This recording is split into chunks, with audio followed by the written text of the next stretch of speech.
En un mundo a la deriva, cuando la búsqueda e intentos humanos no bastan, solo una es la fuente de esperanza que llenará todo su ser. Es Dios, quien con su palabra viva y eficaz le habla hoy. Con ustedes, el pastor Óscar Velázquez.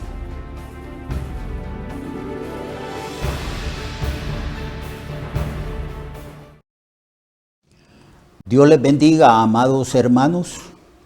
Es un placer para mí y un privilegio estar nuevamente con ustedes en sus hogares para que continuemos el estudio del libro de los Romanos. En esta ocasión vamos a estudiar desde el capítulo 5 de Romanos, verso 12 en adelante. Pero antes de que lo hagamos, quisiera recordarles que este programa, tanto en televisión como en la radio, pues se predica todas las semanas. Por ejemplo, el día lunes, el miércoles, el jueves y el viernes anunciamos el Evangelio de Jesucristo a las 9:15 de la mañana. Pero el día martes es en otro horario, a las 10:15 de la mañana. Así que lunes, miércoles, jueves y viernes a las 9:15 de la mañana y solamente el martes a las 10 de la mañana con 15 minutos. Eso es por la radio. Por la televisión también este programa se difunde para que las personas tengan la oportunidad de participar en estos estudios bíblicos. Por televisión se anuncia o se predica el Evangelio de lunes a viernes a las 10 y en punto de la mañana por televisión y también a las 7 de la noche por televisión. Es decir, que el mensaje se predica por la mañana y también por la noche a través de la televisión. Y por la radio, pues de lunes a viernes a las 9:15, excepto el día martes, que es a las 10:15 de la mañana. Hoy vamos a continuar, amados hermanos, con el estudio del libro de los Romanos. Ya nosotros sabemos, no solamente nosotros, sino que casi en todo el mundo, la iglesia sabe que el libro de los Romanos es un libro sumamente importante. Se enseña en los institutos bíblicos porque el libro de Romanos contiene casi todas las doctrinas de la salvación. Es un tratado de teología. Es quizás la menos personal de las epístolas del apóstol Pablo, la cual él envió a los cristianos que estaban en Roma. Pero Pablo escribe en este libro o anota en este libro las doctrinas más importantes de la salvación. Es como un tratado de teología. Él organiza muy bien su material de estudio para que los hermanos no solamente de Roma, sino del mundo entero, y nosotros también podamos entender y comprender de una mejor manera cómo la justicia de Dios se es manifestada a través del Evangelio de nuestro Señor Jesucristo. Como Pablo dijo, yo no me avergüenzo del Evangelio porque es poder de Dios para salvación. Y la justicia de Dios se revela por medio de fe. Desde un principio hasta el fin se manifiesta la fe porque el justo por la fe vivirá. Así lo dicen las Sagradas Escrituras. Así que mi recomendación, amados hermanos, pastores, evangelistas, maestros, misioneros, todos nosotros los que predicamos el Evangelio, los que hemos sido llamados y se nos ha concedido el privilegio de ser heraldos, voceros y maestros del Señor, debemos de conocer muy bien, pero muy bien, el contenido de esta epístola que Pablo envió originalmente a los romanos y a todo el mundo. Muy bien, en el capítulo 5 hemos estado estudiando el capítulo 5.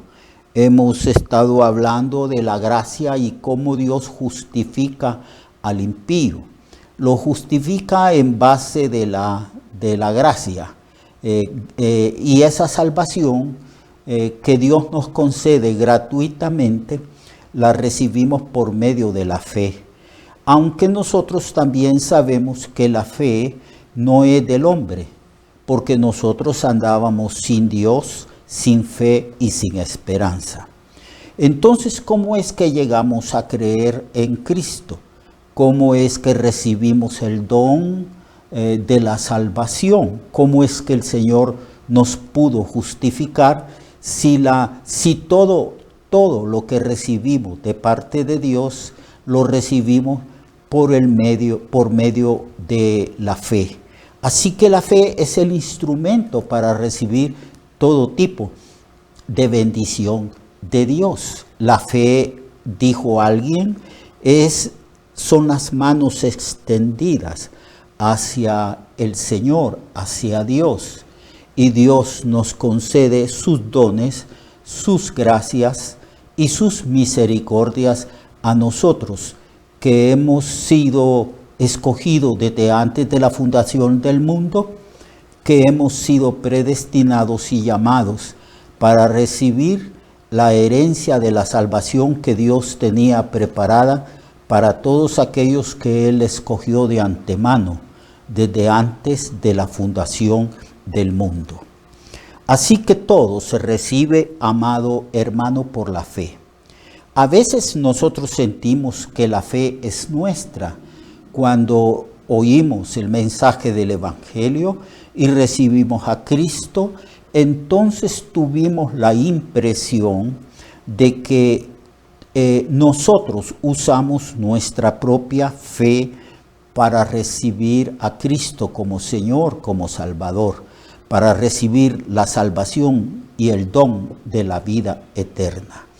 Pero la Biblia declara que nosotros estábamos muertos en delitos y pecados y que andábamos sin Dios, sin fe y sin esperanza. Esa es la condición de toda la raza humana que desciende de Adán, toda la raza caída.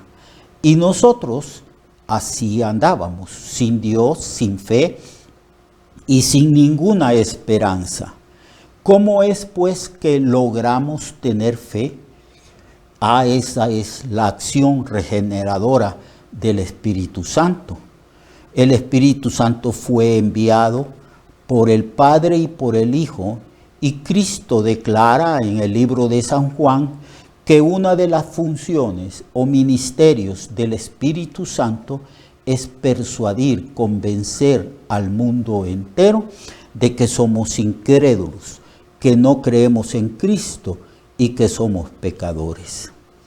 Hay millones y millones de pecados que nosotros hemos cometido, pero cuando aceptamos a Cristo había un pecado que nos impedía venir a Cristo y poder recibir así la salvación que Él la imparte gratuitamente por la fe en su Hijo. Y es que nosotros no creíamos en Cristo.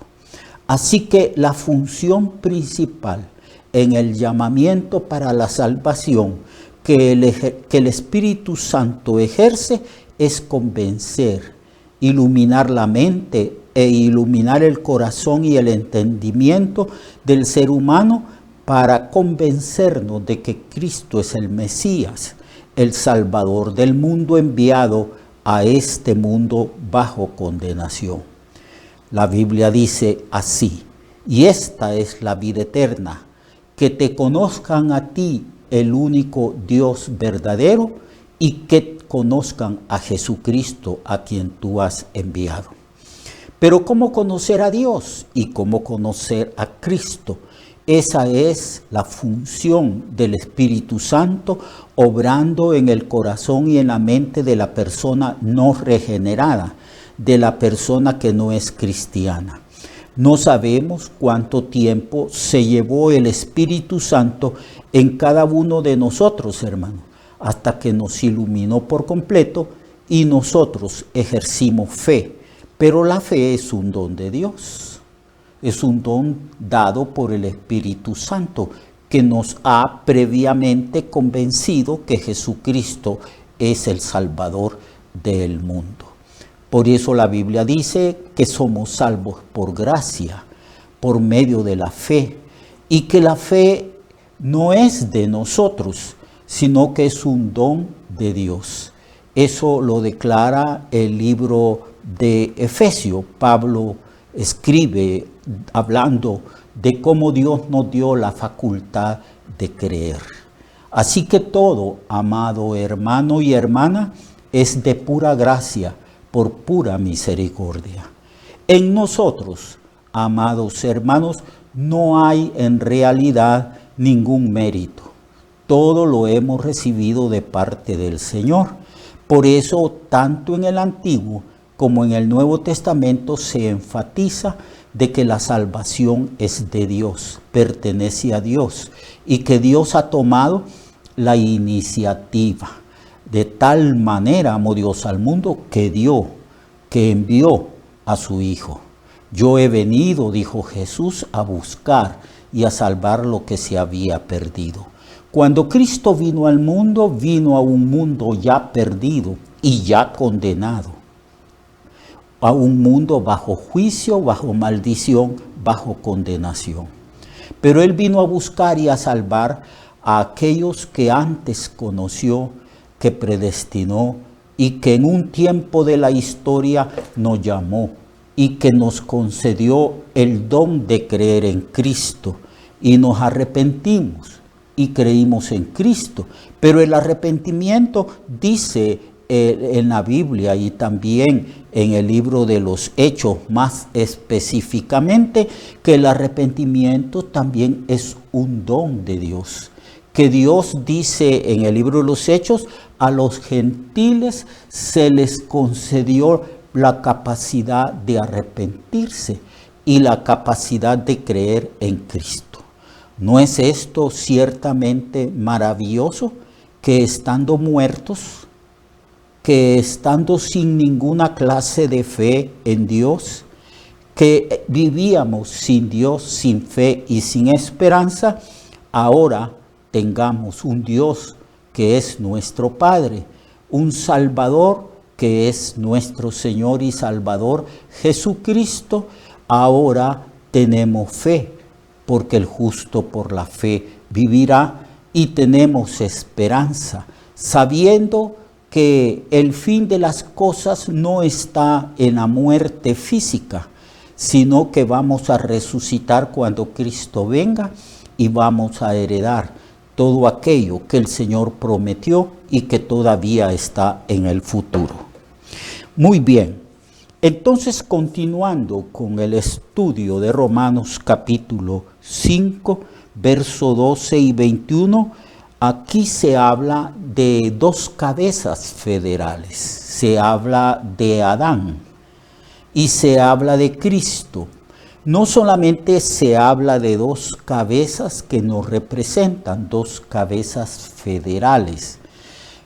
Adán representa a la raza humana, terrenal, porque Adán fue hecho del polvo de la tierra, su parte física. Luego Dios sopló o insufló el espíritu y el ser humano, Adán en este caso, llegó a ser alma viviente. Así que Adán es representativo, representa la raza humana. Toda la raza humana estaba en Adán. En Adán, ahí estábamos nosotros. Cuando Adán pecó, pecamos nosotros, porque estábamos en los lomos de Adán. En realidad, Hoy en día podríamos utilizar un lenguaje más técnico, más moderno, y podríamos decir que nosotros estábamos en los genes de Adán, en los genes de Adán. Así que cuando Adán pecó, como él era la cabeza federal, él era el que representaba toda la raza humana. Toda la raza humana estaba metida dentro, en la naturaleza misma de Adán. Entonces el pecado, llamado pecado original, que consistió en desobedecer el único mandato, el único mandamiento, la única ley que Dios había dado, porque Dios le había dicho a Adán y a su esposa: de todo árbol del huerto comeréis, menos del árbol de la ciencia del bien y del mal, de él no comeréis, porque el día que de él comiereis moriréis. Así que había un tan solo mandamiento, una ley. Y tenían toda la libertad de comer de todo árbol que Dios había plantado en el jardín o en el huerto del Edén. Y él desobedeció. Eva pecó, seducida y engañada por Satanás. La Biblia declara que Adán no fue engañado, sino que tomó de la fruta que le ofrecía Eva. Pero la Biblia declara enfáticamente y claramente que Adán no fue engañado, sino que él voluntariamente decidió pecar, decidió traspasar, quebrantar el único mandamiento dado al hombre. Por eso, amados hermanos y hermanas, nunca se declara en las Escrituras que el pecado entró por una mujer o que el pecado entró por Eva. La Biblia dice que el pecado y la muerte en el mundo entró por Adán, porque él era la cabeza federal de la raza humana, de la raza terrenal. Eso es lo que Pablo declara. Por eso vamos a leer lo que dice el texto en capítulo 5, verso 12. Por tanto, como el pecado entró en el mundo por un hombre, y por el pecado la muerte, así la muerte pasó a todos los hombres, por cuanto todos pecaron. Pues antes de la ley había pecado en el mundo, pero donde no hay ley no se inculpa de pecado. Pero no obstante esta condición, reinó la muerte desde Adán hasta Moisés, aun en los que no pecaron a la manera de la transgresión de Adán, el cual es figura del que había de venir. Aquí pues se declara que el pecado de Adán fue transferido o fue imputado a toda la raza humana que estaba en Adán. Cuando Adán tomó la decisión voluntaria de pecar y de desobedecer a Dios, ese pecado que se llama pecado original fue también imputado a todos nosotros, a todos los millones y millones que han surgido de los lomos de Adán. Ese pecado ha sido imputado, acreditado. Es una palabra más fácil de entender, porque a veces si tenemos una cuenta en el banco y alguien nos quiere regalar una cantidad de dinero, entonces se hace una transferencia de una cuenta bancaria a la nuestra, ¿verdad? Y así se nos acredita ese dinero que no era nuestro, pero que ahora llega a ser nuestro como un regalo que hemos recibido. Pues bien, cuando Adán pecó, se nos acreditó a todos nosotros el pecado, porque Adán representaba a la raza humana. Es el padre, por así decirlo, de todos los seres humanos que han nacido y de todos los seres humanos que van a nacer en el futuro. Así que ese pecado se acredita, se imputa al ser humano. Y por esa razón, aunque no había ley desde Adán hasta Moisés, porque la ley fue dada en el Sinaí, entonces, aunque no había ley, de ese tiempo de Adán hasta Moisés, las gentes morían, se corrompían, porque como fue transferido el pecado original de Adán a la raza humana, y no solamente fue transferido ese pecado, sino que el ser humano ya nació con tendencia al pecado, desperfeccionada su naturaleza.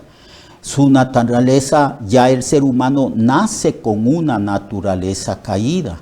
Ya nacemos caídos, ya nacemos pecadores y ya nacemos con una tendencia a rebelarnos contra Dios, con una tendencia a transgredir los mandamientos divinos y a corrompernos cada vez más y más y más, porque el hombre ha perdido el temor de Dios. Todo esto lo vamos a hablar el día de mañana. Mañana vamos a hablar desde el verso 14 en adelante de Corintios, de Romanos capítulo 5. Mañana vamos a hablar de lo que Pablo enseña respecto a estas dos cabezas federales. A Adán, que representa la raza humana caída, y a Jesucristo, que es el postrer Adán. ¿Verdad? Hay dos Adanes, o sea, dos cabezas federales de dos creaciones distintas. Nosotros estamos en Cristo, en el postrer Adán, en el segundo Adán. Y en Adán hemos sido perdonados, redimidos y justificados. Todo esto lo vamos a analizar según lo que Pablo nos enseñe o nos está enseñando en este capítulo 5. Mientras tanto, hermanos, oremos, clamemos al Señor pidiéndole sabiduría e inteligencia espiritual para poder comprender, entender, saber cuál es la voluntad del Señor y su palabra, para que podamos agradarle en todo, obedeciendo su palabra. Dios le bendiga, amado hermano. Que la gracia de Jesucristo repose sobre usted y también sobre su familia. Hasta luego. Recuerde que su vida puede cambiar y mejorar, porque la palabra de Dios es viva y eficaz, y más cortante que toda espada de dos filos. Hebreos 4:12. Nuestra oración y deseo es que esta palabra predicada lleve mucho fruto. Le esperamos en el próximo programa, a esta misma hora y en esta misma estación. Esta es una producción de Ministerios Reflexionarte, en colaboración con Cirkenu Network. Sus comentarios son bienvenidos. Escríbanos al correo reflexionartehn@gmail.com o al 504-9802-6186. 504-9802-6186.